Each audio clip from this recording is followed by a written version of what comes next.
So some of you know I lived here for many years. I lived here, I think, 10 years. And so that's what I love here. I love being back here. I live in Montreal now, where I'm originally from, and I'm happy to be there, and I'm happy to be here.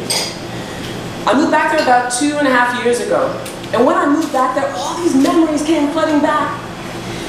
And I remember growing up, my dad's from Antigua, in the Caribbean, and he used to cook for us only on Saturdays. And we got all the good food, you know what I'm talking about? We got like pepper pot, and we got ginger beer, and bread pudding, and gumbo. Now, like most children, my sister and I disliked many foods, and gumbo was one such dish. Why? Seeds. Slimy okra seeds. An onion, stinky onion make me fart. And fish with them bones. And 2 hot pepper on my young child tongue. Now, I think I was about 10 or so, and I realized my dad hadn't made gumbo for many months. And I asked him what happened. He started making gumbo. He said, well, I love making gumbo, I love eating gumbo, but I love you girls more. Parents can be sacrificial teachers, sometimes. But in this case, gumbo taught me well.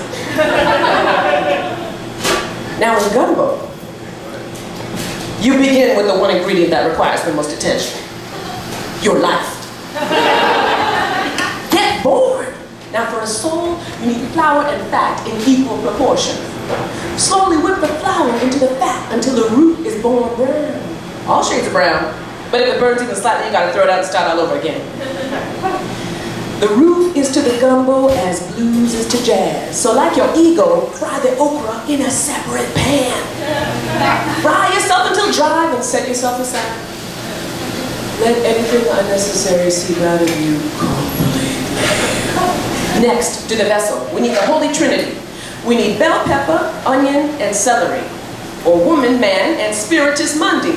In fact, let us not forget holy quadrality and add some two-spirit, intersex, queer, transgender, Scotch bonnet pepper to the Mundo Gumbo reality.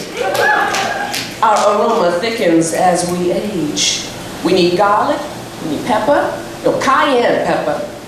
And then you can add some fish, you can add some sausage, some chicken if the day is right. This is about the midway mark of your life. You've been cooking for about 30 years at least.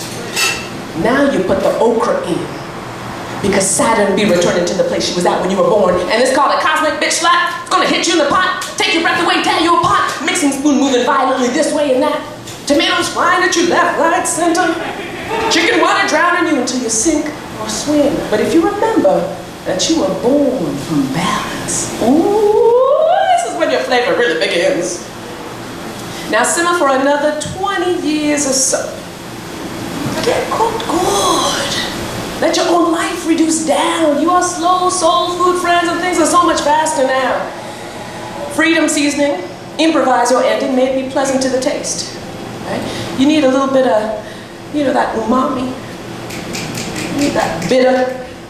You need that sour, that spicy, that sweet. And then you'll serve well with rice or sand or snow or city concrete beneath your feet. The essence of you, what we'll eat. Now bless it with some holy sassafras, petals of parsley in your wake, and the whole world over will gather to feast on the result of your life, plus heat. Pirates, criminals, gamblers, writers, exiles, adventurers, Spanish, Frenchmen, Choctaw, Chinese, Alabama, Cherokee, East and West Indian, English, Irish, Italian, German, Ghanaian, Cameroonian, Senegalese. People the whole world over will gather to feast on the result of your life plus heat. Now, the aroma of your life is at stake. So please accept this soul food from a friend, my friends, because this, from Mundo Gumbo, we learn